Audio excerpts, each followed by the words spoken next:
মুখ ফুটে একবার কিছু চাইলেই সেটা যেন সাকসেসফুল হয়ে যায়, ভাবলে যেন কেমন লাগে।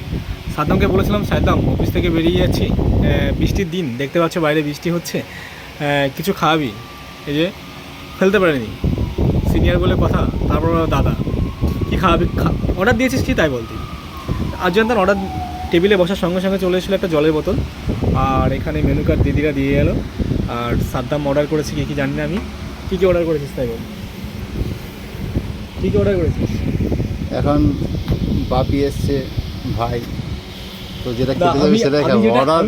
অর্ডার স্ন্যাক্সে কিছু দিয়েছি না তুই বল, আমি তো বেশি কিছু চাইনি। আমি শুধু বলেছি হচ্ছে ওর নাম কি, বৃষ্টির দিন বাড়ি বেরো ফিরছি, ঠিক আছে, বৃষ্টির মধ্যে আটকে গিয়েছি, কী খাওয়াবি তাই বল। শুধু আমি এটা বলেছিলাম তোকে, আমি এর থেকে তো বেশি কিছু আবদার করিনি। তুই খাওয়াচ্ছিস কি তাই বল।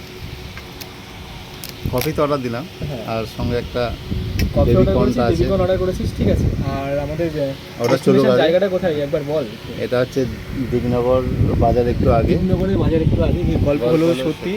এই যে রেস্টুরেন্টটা, ঘরের মধ্যে দুজনে বসে আছে, বেশ দারুণ ডেকোরেশনের কাজটা বেশ দারুণ করেছে। এদিক থেকে বেশ একদম প্রাকৃতিক গাছপালা। সাদ্দাম অর্ডার দিয়েছে, আরও কিছু অর্ডার করার চেষ্টা করছে, কী খাওয়া যায়। বাইরে বৃষ্টি হচ্ছে, বেরোনোর মতন অবস্থা নেই, ব্যাগপত্র হেলমেট টেলমেট নেই, সব বসে আছি। আর কিছু বলবি তুই? না হবে না আমার ভাই, আমার দেরি করলে হবে না, মানে আজকে খাওয়াবি বলেছিস, পেট পুরো খেয়ে যাবো। রাত্রেবেলাকে বাড়িতে কোনো খাবার নেই, ব্যাংকে বসে আছে। খাওয়ানোর ভয়তে বলছে বেশি দেরি করলে হবে না, দেখেছো তো। অর্ডার দিয়ে দিয়েছি খাবার, কিন্তু অর্ডার দেওয়ার পরে সেটা খেয়ে যেতে হবে। কি বল, এটা খাবার তো অর্ডার দিয়েছি, হ্যাঁ। ওরা অর্ডার দেওয়ার পর ওরা খেয়ে যেতে হবে, না খেতে যেতে পারছি না কেউ।